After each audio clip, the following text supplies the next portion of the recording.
வணக்கங்க. TM technology Thiruvottiyur Chennai. இன்றைக்கி நம்ம பார்க்க போகிற லேப்டாப்பு டெல் லேட்டிடியூட் 5320ங்க. டச்சு ஸ்க்ரீனுங்க, i7 processor, 11th generation, 32GB RAM, 512GB எஸ்எஸ்டிங்க. Silver colour லேப்டாப்புங்க.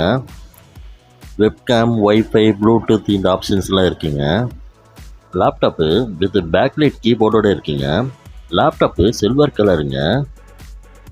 வெரி லாவிட்டோஸ் லேப்டாப்புங்க. ப்ரைஸ் வந்து 26,900. ப்ரைஸ் வந்து 26,900. விருப்பம் இருக்குங்க. ஸ்க்ரீனில் இருக்க நம்பருக்கு கால் பண்ணுங்க. உன் ஃப்ரெண்ட்ஸ் சர்க்கிளில் யாருன்னா லேப்டாப்பு தேவை இருந்ததுன்னா இந்த வீடியோ ஷேர் பண்ணுங்கள்.